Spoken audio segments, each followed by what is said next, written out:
Alors je suis aujourd'hui au Club des Poètes avec mon amie Isabelle Macor, qui a écrit dans le passé sous le nom de Isabelle Macor Filarska, qui est à la fois poète et puis aussi traductrice. C'est une éminente traductrice de la poésie polonaise contemporaine.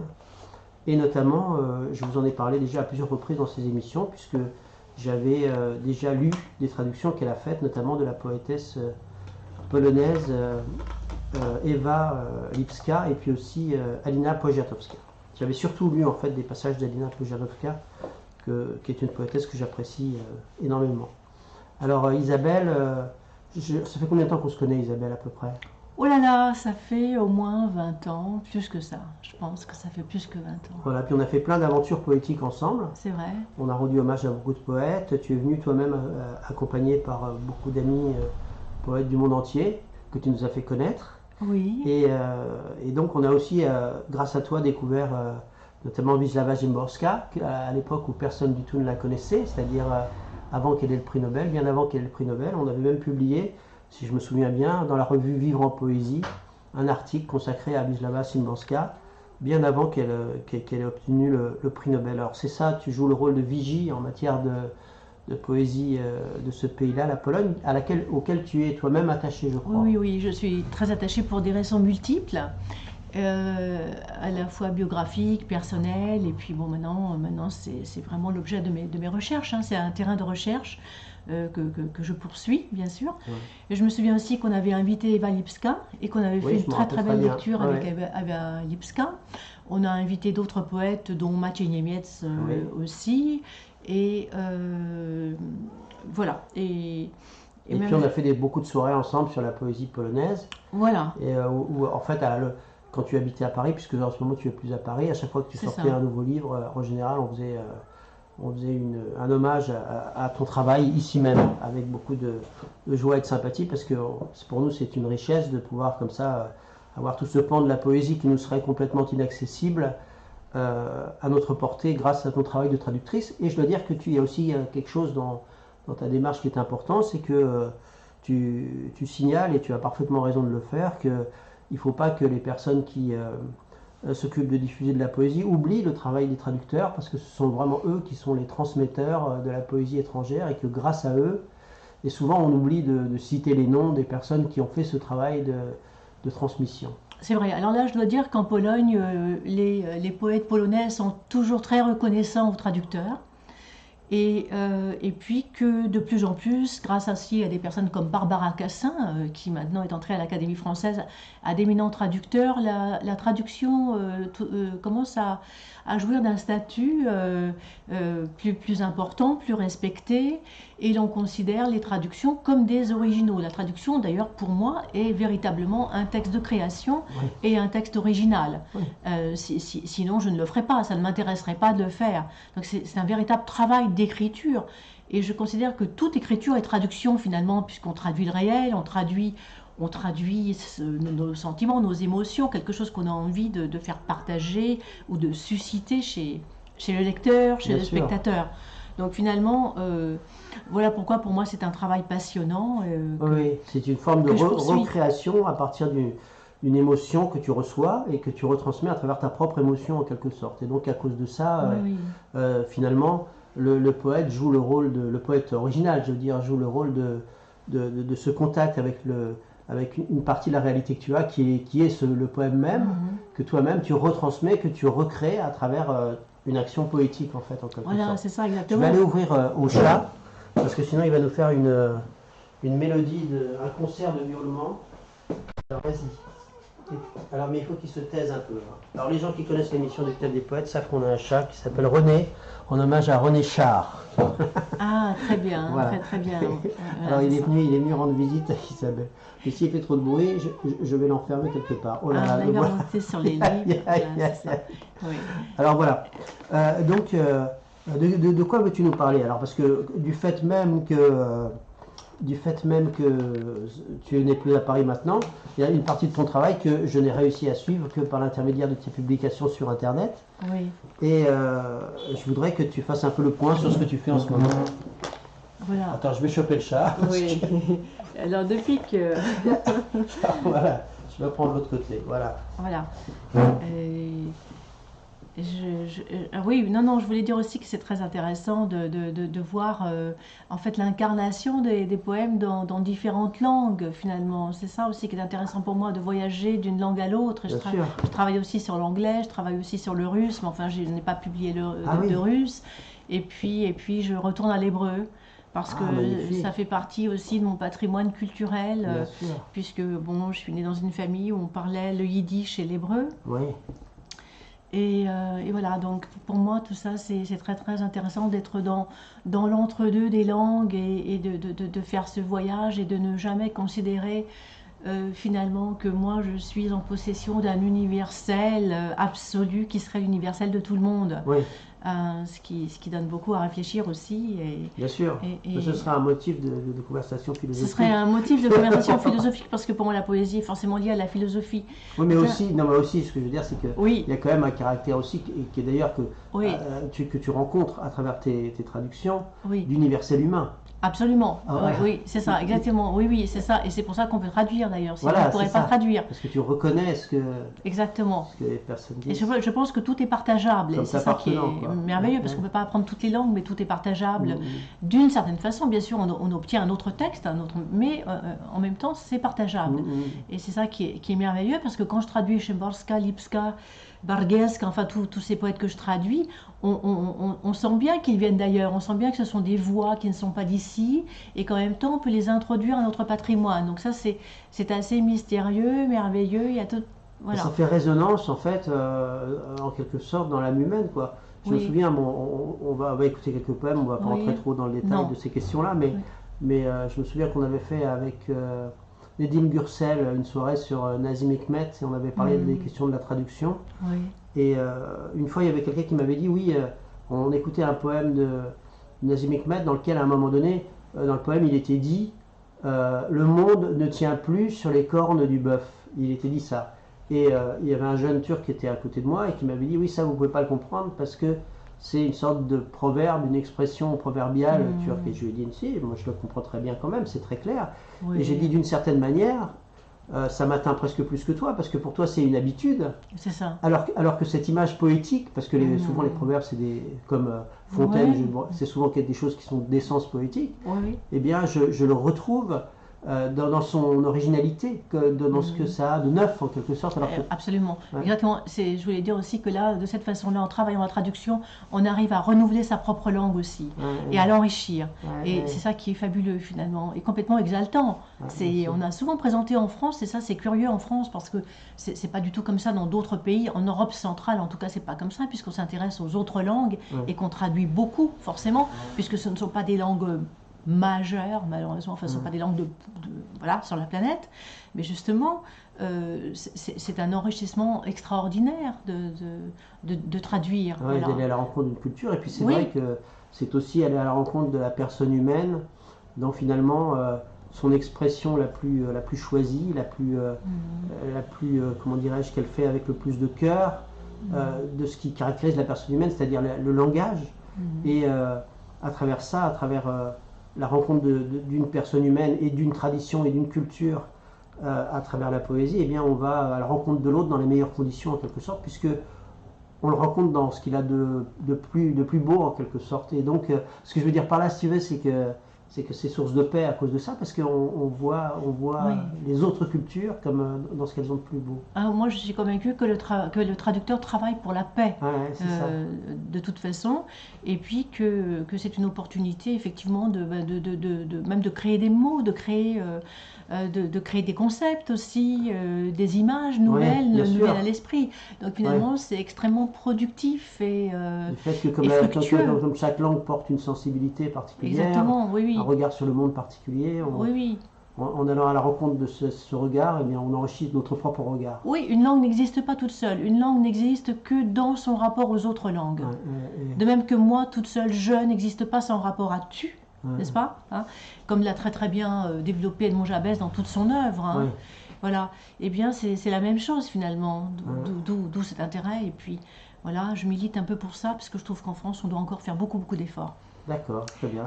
Donc, depuis que nous nous sommes vus, parce que Je crois que ça fait des années que je ne suis pas revenue Ouais. au club parce que j'ai été très occupée, j'ai voyagé, j'ai travaillé, enfin j'ai fait plein de choses.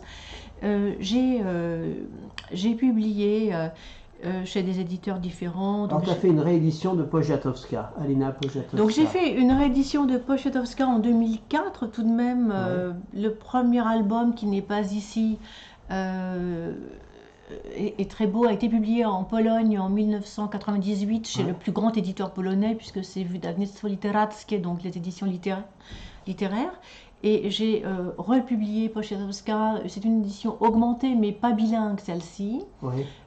Plus sobre, avec une petite vignette faite par un artiste polonais, Janusz Reszka, qui vient de retourner en Pologne après. Alors ça s'appelle Mon ombre est une femme, je dis ça parce que comme tu bouges le livre. Mon ombre est une femme. Voilà. Ça s'intitule Mon ombre est une femme, il est publié aux éditions Caractère. Dis-nous quelques poèmes de Poniatowska, tu veux? Tout de suite? D'accord. Ça t'embête? Non, pas du tout. J'adore Poniatowska parce que j'ai eu un coup de foudre moi, j'aime beaucoup pour Poniatowska, mais là je ne les ai pas en polonais. Hein.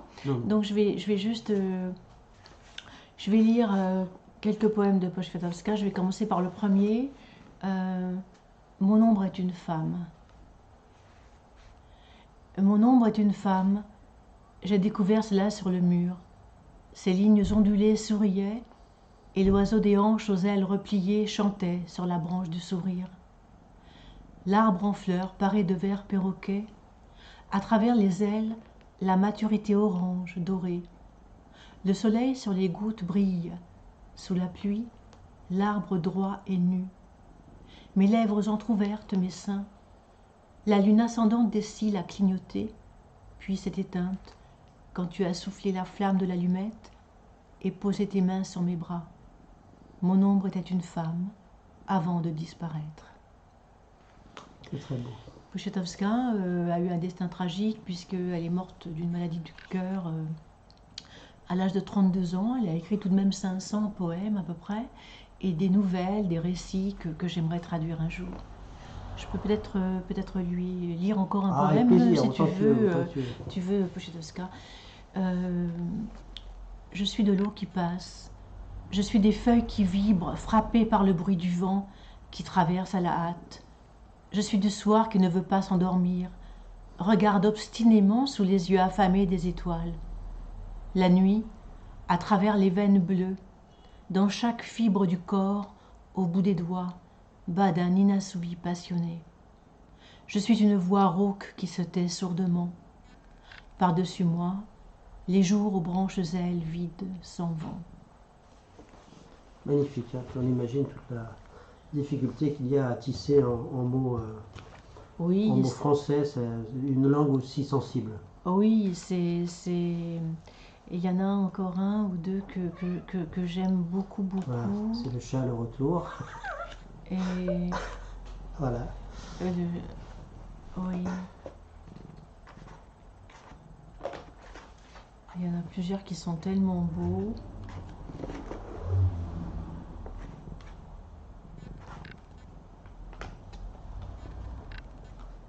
T'es pas allergique aux chats au moins?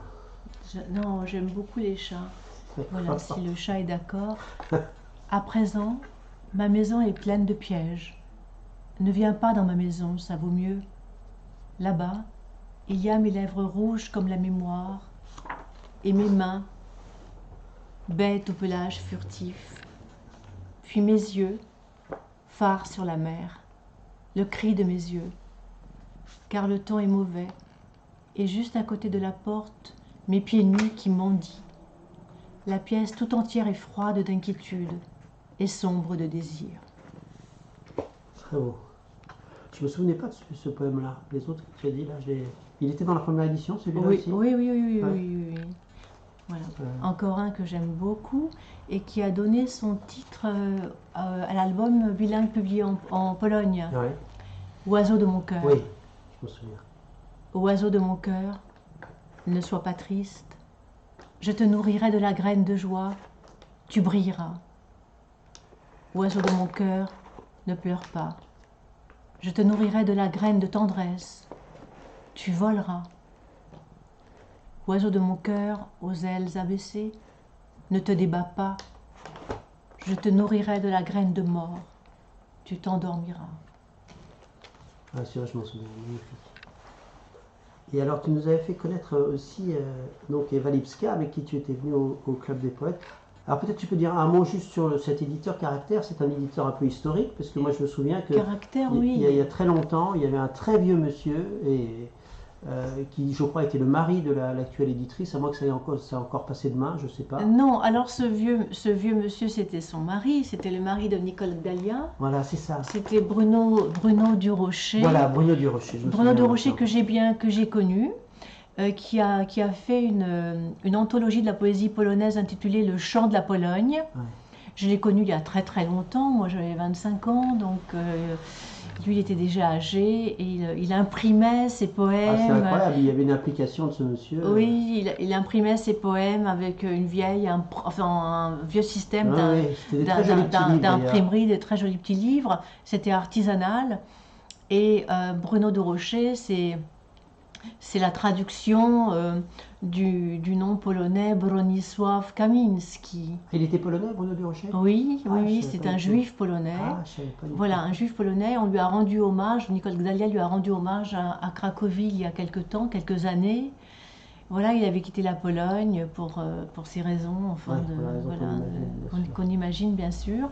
Et puis voilà, ça fait longtemps qu'il n'est plus là, Ouais, qu'il n'est ouais. plus parmi nous. Oui, mais je me souviens, c'était un personnage de l'univers poétique parce que vraiment, Mhm. il Oui, faisait pratiquement sans aucun moyen et par pure passion.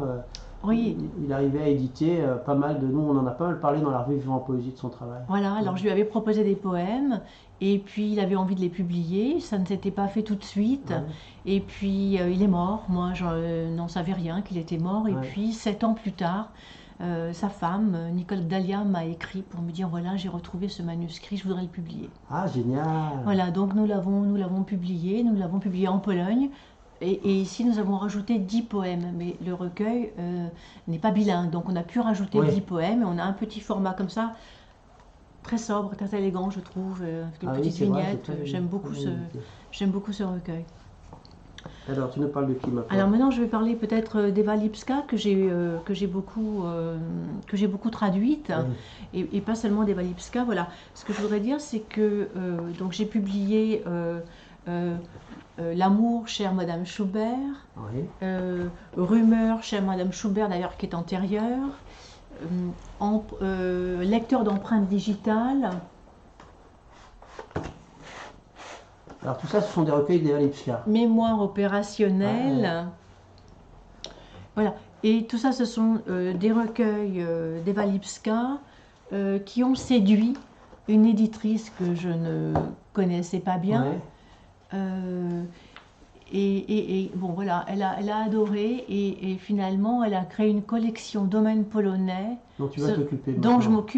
m'occupe tout le temps, que j'alimente en fait, C'est génial. sur la base de toutes mes Et propositions. alors, tu n'as pas dit le nom de l'éditeur. L'éditeur, ce sont les éditions Lanskin. C'est Catherine Tourné-Lanskin. Catherine Tourné-Lanskin. Alors, elle a ensuite publié d'autres poètes que j'ai proposés. Elle a Ouais. publié Justyna Bargielska, qui est une personnalité très très particulière. Ah oui, c'est le monsieur de 40 ans dont tu m'as parlé. C'est là. une dame, hein, Ah, c'est une Justyna dame. Bargielska, c'est une femme. D'accord. C'est une femme considérée comme féministe, mais d'un féminisme très particulier, très intéressant. Ouais. Qui cultive, comme la plupart des poètes polonais, le sens de la dérision, de l'humour à un degré très très élevé, et qui a vraiment créé une langue d'une originalité absolue, qui D'accord. est très très difficile à traduire. En Pologne même, on dit qu'elle n'écrit pas en polonais, mais qu'elle écrit dans sa langue à elle, Ah ouais. n'est-ce pas? Bon, Lipska, de toute façon aussi, hein, Eva Lipska bien sûr, puisqu'elle est considérée comme la très grande dame de la poésie polonaise actuelle, ce qu'elle est. Justyna est de Varsovie, Eva Lipska est de Cracovie. On se connaît depuis 30 ans. Ah oui. Tu étais venu au club avec elle il y a 25 ans. Oui, comme ça. non, pas tant que ça, Pas non, tant que non. ça. Il y a peut-être 15 ans. Ah oui, Il y a peut-être d'accord. 15 ans, oui, oui.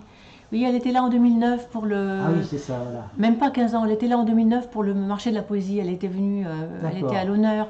Et en 2015, au Salon du Livre, elle a été invitée avec Urszula Kozioł, que j'ai publié chez Grège en On descend un peu 2012. parce que tu vois là. En 2012. Voilà.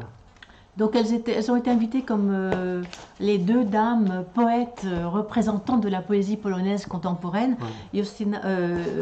Urszula Kozioł est beaucoup plus âgée, elle a maintenant 88 ans, donc ça n'est pas la même génération. Et les éditions Lanskin ont décidé de publier un recueil d'Urszula Kozioł qui va sortir fin janvier, début février maintenant. Donc voilà, donc on a beaucoup de... J'ai plusieurs poètes. J'ai aussi un autre poète, c'est Eva Sonnenberg, qui est une amie qui est jeune, enfin qui a 50 ans, et qui est une amie d'Urszula Kozioł, qui est de Wrocław, et qui a également été publiée aux éditions Lanskin. D'accord.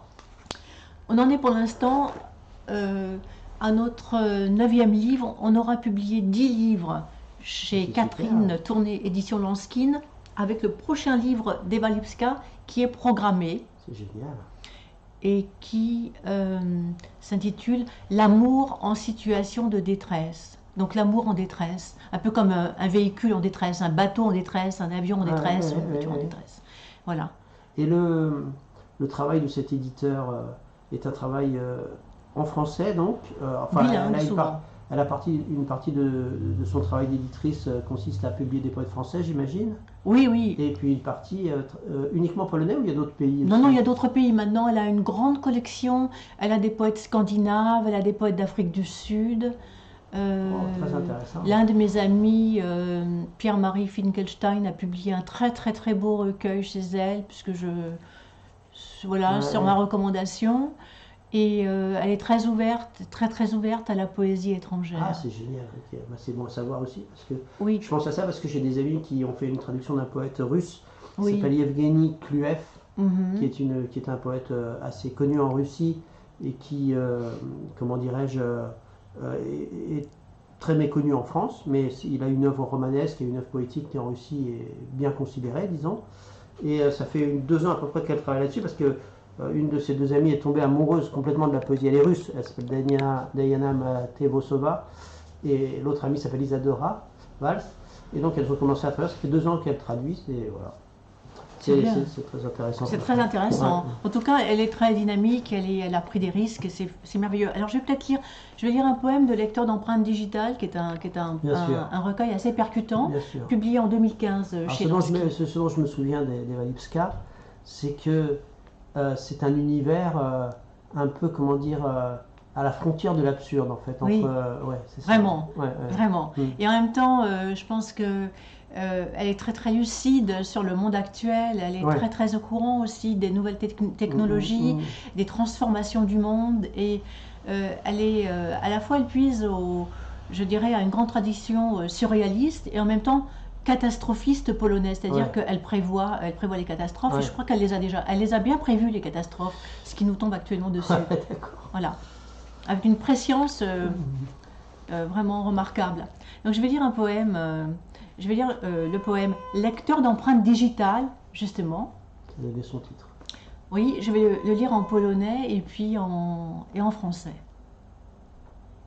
Czytnik linii papilarnych. Kładziemy palec na czytniku linii papilarnych i zaczynamy się kochać.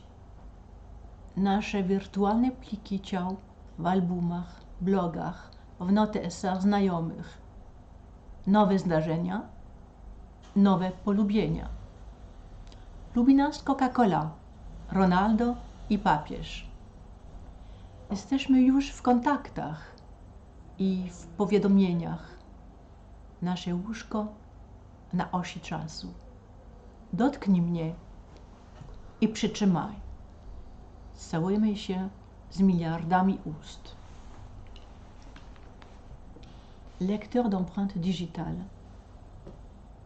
Nous posons le doigt sur le lecteur d'empreintes digitales et commençons à faire l'amour. Nos fichiers virtuels de corps dans les albums, dans les carnets d'adresses, sur les blogs.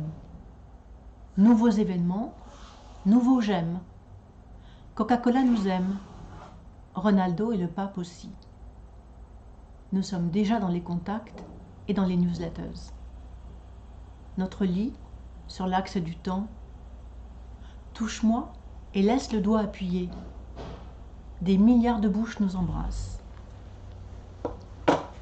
Mhm.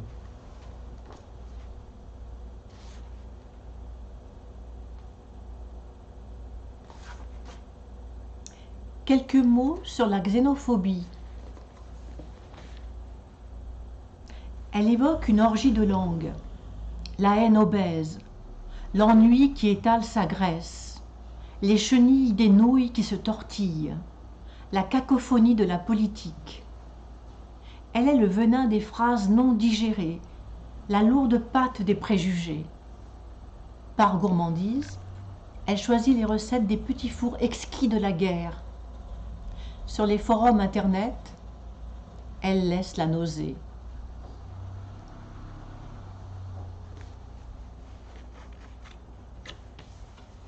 Peut-être un autre maintenant. Un autre poète, oui, bien sûr. Un avec autre, plaisir. un autre poète Ou un autre recueil, tu veux dire. ou un autre recueil de Comme- Lipska, comme tu veux, ou je ne sais comme pas, tu je les veux. mets. Non, peut-être que je vais un petit peu mêler les choses. Je vais lire quelques extraits de Nudelman de Justyna Bargielska. D'accord. Déjà, Nudelman, c'est un titre qui. Nudel, ça veut dire nouille. Donc, et Man, c'est un homme. D'accord. Nudelman. Donc, déjà, il y a une connotation dans le. Et comment ça se traduit alors? Alors, je ne l'ai pas traduit, je l'ai laissé, Nudelman, parce que c'est le nom d'un personnage. Ah, d'accord, très bien. Comme c'est le nom d'un personnage, voilà, Alors, c'est un personnage qui court à l'intérieur de ses poèmes. qui court à l'intérieur de ses poèmes. Alors, je voulais juste dire qu'il y a une introduction à chacun des poèmes. J'écris toujours une préface, une introduction, Oui, voilà, une sorte de commentaire qui m'est personnel, hein, bien voilà, sûr. et voilà, qui pourrait intéresser le lecteur éventuellement, qu'il peut lire après avoir lu des poèmes, par exemple. Pourquoi pas. Ah. Il y en a un que j'aime beaucoup, c'est le hanneton. Il n'y en avait qu'un, et déjà mort. Quelqu'un l'avait écrasé sur la première marche, en comptant du bas, ou bien sur la dernière, en comptant du haut. Quelque chose s'écoulait de lui, étalé là. Ma fille a demandé si c'est à lui que je pensais quand j'ai parlé des miracles du printemps et d'une nouvelle vie. Justement, on allait quelque part et tout autour, c'était comme après la grande guerre des champignons. Rien n'avait changé. Mais rien n'était plus pareil. Oui, c'est à lui que je pensais dans le fond de mon cœur. Et regarde ce qui s'est passé. Le soir, quelqu'un l'a balayé. Rares sont ceux qui l'ont vu. Moi, ma fille et le balayeur. La plupart d'entre nous sont encore en vie, mais quelques-uns sont morts. Très beau. Il est très beau celui-ci. Alors le hanneton en polonais, ça se dit hrabąszcz. Juste pour qu'on en puisse entendre quelque chose, parce que je crois que je n'aurai pas le temps de tout lire en bilingue, ça va être un peu compliqué. Oui. Je peux peut-être en lire encore un autre de celui-ci, si tu veux. Bien sûr, avec plaisir. Oui.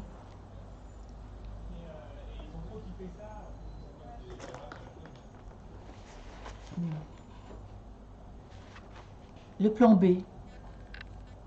Pour son 9e anniversaire, le capitaine de l'équipe m'a donné une feuille avec le nombre de jours que j'avais vécu jusque-là. C'était un nombre étonnant, clignotant et jouant. L'un de ces nombres que l'on ne peut inscrire ni en entaille, ni sur un os de loup, ni en lettres, ni en chiffres, mais seulement imprimé comme une carte postale ou bien gravé dans la roche. Tu sais quelles sont nos chances? Nulles. Mais j'ai appris qu'il fallait jouer à gagner du temps, car justement le corps, c'est ce qui reste sur le champ de bataille. C'est chouette, hein. Oui, je trouve que celui-ci est vraiment magnifique. C'est beau, oui, je découvre, c'est tu découvres, hein. Il y en a un autre, parce que l'enfant s'occupe un peu comme chez Lipska, mais d'une autre façon, une place très importante dans sa poésie. C'est une dame vivante, c'est ça? Oui, elle est jeune, elle a 40 ans à peu près. Elle a, oui.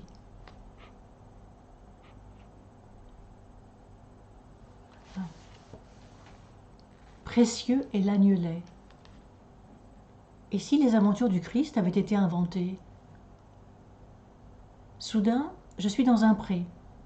J'entends un tunnel. Le prêtre dit le corps du Christ. Mais j'entends prenez cette feuille à la maison et répétez, répétez, répétez, lettre après lettre. Je répète, lettre après lettre. Qui n'est venu ici ne peut pas savoir. Ni limbe, ni plage. Qui n'est pas venu ici ne peut comprendre. Mais je vais tâcher de vous rendre ce lieu plus proche. Ce lieu a plusieurs murs. Et toi, à l'intérieur, tu penses. Pourquoi tuer les nouveau-nés? Je les aurais achetés, moi, ne serait-ce que pour les revendre, ou bien pour les organes. C'est drôlement sombre. Hein. Oui, c'est cruel. Hein. Ouais. C'est cruel, oui, c'est sombre et c'est cruel. Et il y a une ironie que je trouve féroce, non? Oui, mais en même temps, on sent quand même... parce que ce qui m'avait frappé chez Eva Lipska, c'est qu'il y a un côté un peu, comment dirais-je, un peu désespéré, mais de manière aride dans sa... Oui. C'est l'impression que j'avais eue quand on avait écouté ses poèmes quand elle était venue. Alors que là, j'ai plus l'impression qu'il y a une sorte de... La sensibilité est plus chaleureuse en quelque sorte, je trouve. Mais peut-être tu es pas d'accord. Non, si, totalement. Alors déjà, elle est mère, elle a 2 enfants et ses enfants sont très importants. Bon, elle les met beaucoup en avant et c'est un peu amusant parfois, mais je pense que c'est la maternité est quelque chose de très très important pour elle, très important. Bon, Lipska n'a pas d'enfant et puis ne s'intéresse pas. Il y a un côté un peu sec chez Lipska, je trouve. Elle ne s'intéresse pas du tout à ça. C'est complètement différent, c'est un autre humour, une autre ironie.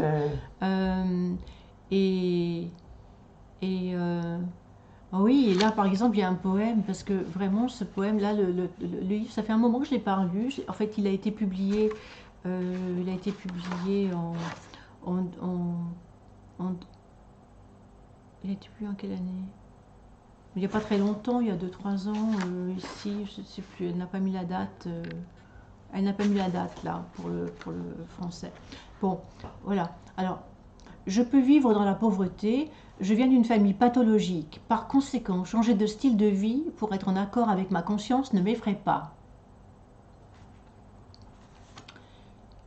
Pourquoi ne voulez-vous pas sauver cet enfant? Eh bien, parce que cet enfant, on ne peut pas le sauver. Si on pouvait le sauver, je lui donnerais pour nom votre nom, monsieur. Mais cet enfant, on ne peut pas le sauver. Et je le sais au nom que je lui ai donné.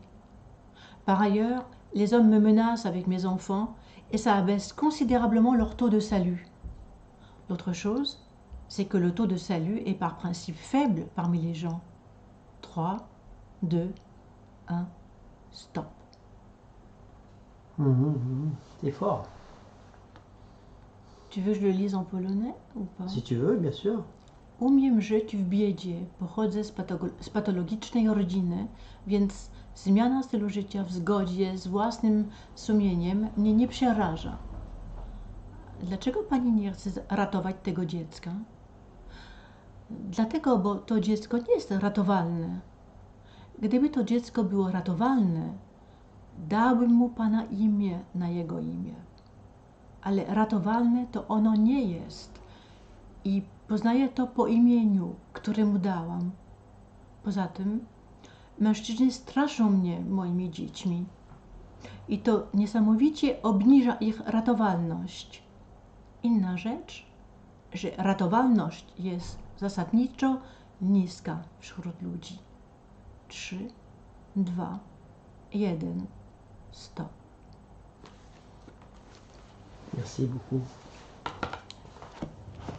J'ai beaucoup de choses. J'ai encore, j'ai peut-être, donc voilà. Le dernier livre C'est le chat te laisse. d'Eva Lipska, c'est celui, ses mémoires opérationnelles. D'accord. Pour lequel Mais peut-être tu avais un troisième poète, non? Oui, parce que j'ai Hologramme d'Eva Sonnenberg qui est jeune aussi. Ça, donc on va peut-être lire. Ouais. Elle est très très différente. Comme ça laisse une petite place à chacune. Elle fait beaucoup de performances. C'est beaucoup des femmes que tu lis entre parenthèses. Ah ben, on m'a déjà dit ça. Alors, moi, je publie beaucoup de femmes, et pas parce que ce sont des femmes, parce que je trouve qu'ici, souvent, on publie des femmes juste parce que ce sont des femmes. Alors ça, c'est catastrophique. C'est idéologique, et puis bon, c'est ridicule, cette exigence de parité absolue. Non, je publie les femmes parce que les femmes polonaises sont des voix très, très fortes. Très, très fortes. Elles ont une place très forte dans la poésie polonaise. C'est une longue tradition. C'est une longue tradition. D'ailleurs, je prépare en ce moment une grosse anthologie de la poésie polonaise dans laquelle il y aura beaucoup de femmes. Beaucoup de femmes. Oui, il y aura beaucoup de femmes. Il y a un poète dont je me souviens à l'époque où on avait organisé des soirées de poésie polonaise. Je vais me tromper dans le nom que je vais lui donner, mais peut-être ça te dira quelque chose. C'est Georges Herbert ou un truc comme ça, non? Ah, c'est Zbigniew Herbert. Ouais, peut-être. Zbigniew Herbert. Un poète un peu... Mais il est venu ici? Non, on avait dit des poèmes de lui. Ah oui, bien sûr, c'est l'un des très très grands. Ouais. Et si je me souviens bien, il y avait aussi il créait aussi, je crois, un personnage un peu comme Plume dans Rémi Chaud. Oui, ben, il a créé Pan Cogito. Voilà, c'est ça. Pan Cogito, c'est Monsieur Cogito. Voilà, c'est ça. Je me souviens maintenant. Monsieur Cogito. Et c'était très chouette. Ah, c'est magnifique. J'avais beaucoup aimé. Ouais. Alors celui-là, moi, je l'ai traduit pour ma thèse de doctorat, donc il y a très très longtemps. Okay. Et puis il a été traduit très très bien, publié aux éditions Le Bruit du Temps, par une très bonne traductrice, excellente. Monsieur Cogito, oui, je me rappelais de ça. Voilà. Je t'écoute. Alors, on donne-nous le nom de la dame. Alors, Eva Sonnenberg. Eva Sonnenberg. Hologramme, en polonais, hologramme.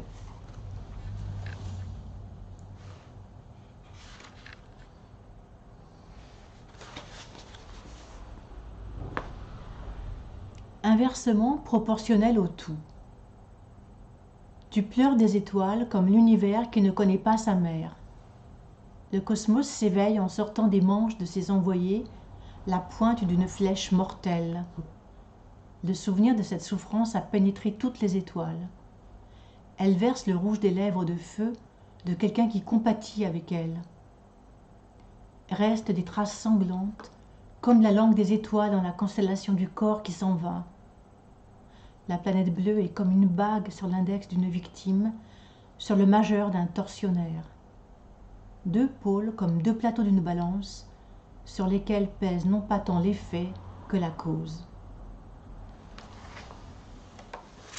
Elle a fait des études de philosophie, voilà.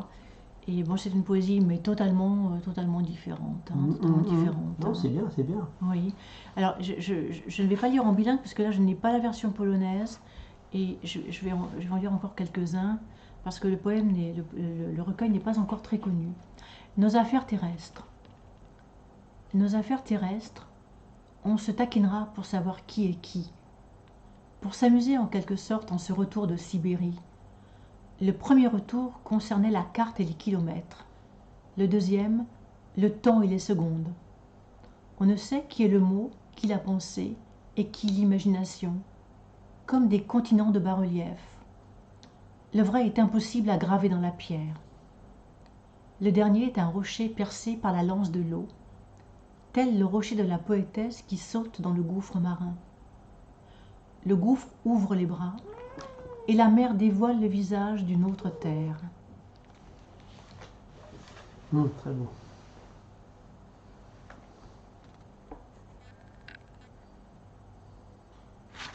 Qu'est-ce que je pourrais lire encore? Il y a quelques poèmes qui sont longs.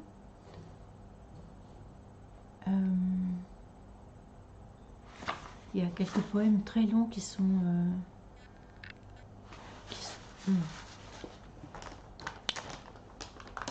Ah, j'aime bien une lettre parmi les fleurs de pommier. Éreintée, au point que les mots s'embrasent en une suite de flammes, toutes les réponses réduites en cendres de mon corps, l'eau donne naissance au feu. Et toi, ne me parle pas du pommier que l'on nous a enlevé. Ne me parle pas des fleurs que l'on nous a profanées. Il n'y a que des arbres dans leur sève coule une lumière de sang. Et toi, ne me parle pas du mal inconcevable, car j'en connais mieux que toi la définition. Pour sur chaque centimètre de la terre, connaître le contenu de cette lettre. Merci beaucoup. On va peut-être s'acheminer vers la conclusion, parce que Tu sais, mon Oui. émission en tout, elle dure 1 heure, alors comme Non, je fais passer d'autres choses. je comprends. Qu'est-ce que je pourrais faire? Parce que là, j'ai aussi publié chez Grège. Vas-y, présente-nous, présente-nous. J'ai publié chez Grège Ailleurs et maintenant de Shivchik, qui est un très grand poète, D'accord. très Vas-y, exigeant. dis-nous quelque chose là-dessus. J'ai bien sûr. publié Supplique d'Urshula Kojio. Oui. Et puis j'ai publié, moi, Ailleurs les chars d'Eva Lipska, où je dirais peut-être un tout petit poème, enfin voilà pour la conclusion, et un D'accord, très poème d'Urshula Kojio.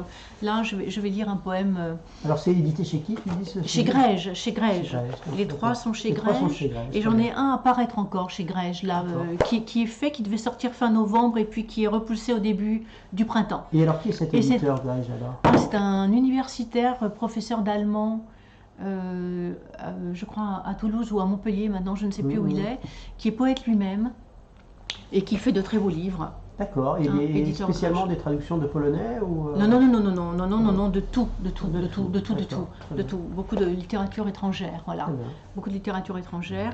Et donc le poète que je vais publier est un poète très important de la génération d'Eva Lipska, et c'est Ryszard Krynicki, D'accord. dont la fille est ici professeure de yiddish au centre MEDEM. D'accord. Entre parenthèses. On a des connexions extraordinaires. Alors, là aussi, il y a une postface explicative parce que c'est un petit peu difficile. C'est pas peut-être facile d'accès.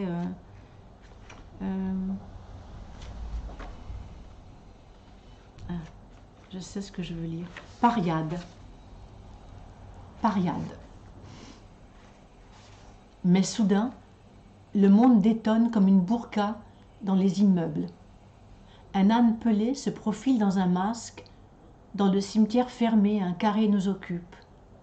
Le souvenir du faste colonial revient à la lecture et songe aux nouvelles semailles d'un service administratif qui prenait soin de la part de chacun et du temps, un poison doux comme la lavande. Dans un bois de cèdre qui croissait clandestinement comme la loi, des amours dans une léproserie, la loi de la compassion pour une fraction des gens. La misère se promène sur la plage de la ville. L'huile la recouvre. L'hôtel s'appelle Mirage. Un jour, dans une chambre sans film. La rectification arrive dans le songe telle l'éclosion de la vie, laquelle de toute évidence ne ressemble à personne. On verra. Quelqu'un repose dans une allée déserte, au bord de l'océan, près d'une cellule. Quelqu'un d'autre se dirige par l'escalier vers le fond de l'océan comme un nomade. Un propriétaire de quelques hectares de kiff à la sauvette. Un amateur de menthe et de larmes. Un tiret qui succède au mot. Plus loin, il n'y a rien, semble-t-il. Concevoir n'est rien. La fiction de la vie ébranle les articulations comme un soufflet les seins endormis et immédiatement distribue les rôles dans un tableau sans étoiles, où les héros comprennent la situation avant même qu'elle ne se produise, ce qui exclut toute influence sur quoi que ce soit. Car personne n'est pressé, il n'y a pas le feu. Comme le souhaiterait l'escouade d'usurpateurs divins occupés à éteindre la ruche, quand une quantité de sable a déjà envahi les orbites, s'affole la vue, qu'on peut avoir peut-être. Ce sont ces éternelles fosses déjà prêtes, des naissances pour les tombes, une raison pour les pariades. Ô le cœur, c'est vous qui rendez l'âme, souffle l'esprit.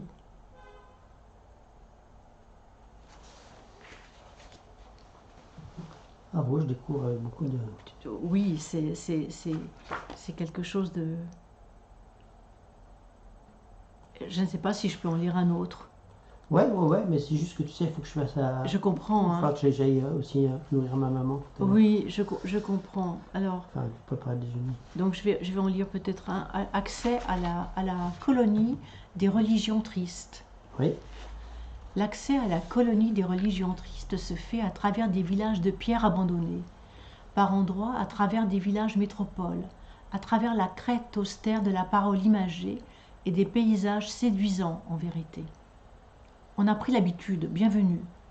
On se hissait vers le ciel en suivant des centaines de lacets, en se tordant de rire comme des feuilles de vinyle, en se tordant exactement comme une suite de phrases mal formulées.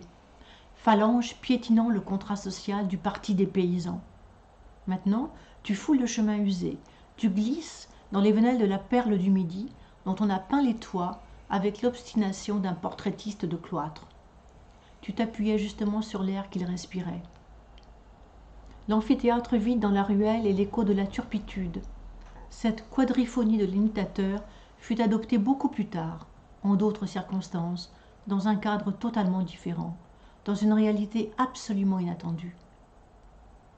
Note ne serait-ce que les seules brèches dans la façade, les lacunes dans le texte, la vanité générale de l'entreprise de vivre.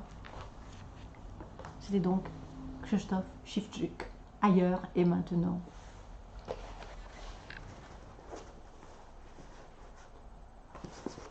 Ah oui, il y en a un important que je n'ai pas pris, mais tant pis, voilà. Je l'ai oublié. Je l'ai oublié, il n'est pas là. C'est pas grave. C'est Jakub Kornhauser qui a été publié aussi aux éditions Lanskin. D'accord. Et que j'ai oublié. Et voilà, je pense qu'on n'a plus le temps du tout, c'est ça? Non, non, non, mais en fait, de toute façon, vas-y. C'est juste Oui. que je te dis, ce que je fais, moi, je ferai un montage.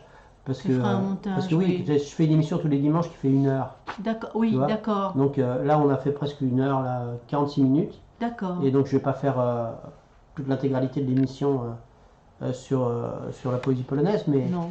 je ferai 20-25 minutes, un truc comme ça. Et donc, je ferai un montage après. Donc, si tu veux dire autre chose, dis-le. De toute façon, ce sera fait. Voilà. De toute façon, tu pourras m'envoyer aussi des choses. Voilà, je pourrais t'envoyer après des choses Oui, différentes. oui, Voilà. oui. S'il y a des choses que tu regrettes de ne pas avoir emmenées, oui. tout à Oui, fait. oui, il y a des choses, oui, oui, parce qu'il a, oui, oui, c'était vraiment intéressant, Jakub Kornhauser, avec des réminiscences de la vie juive en Pologne, enfin, Ouais, ouais, ouais. et puis sur les tableaux des avant-gardes du XXe siècle. Ouais. Ouais, c'était très intéressant. Moi, celle qui m'a le plus marqué, je crois, c'est la femme là, qui avait des enfants. Donc ça parlait Justyna Bargielska, Ouais, ici, ce recueil-là. Hein. ouais. Oui, oui. Je crois que c'est ça qui m'a. Tu veux un peu d'eau chaude? Oui, je veux bien un petit peu d'eau chaude. Je vais mettre sur pause 2 minutes. D'accord. Comme ça, je prépare des cours très courts, et comme ça, tu pourras, voilà, et après.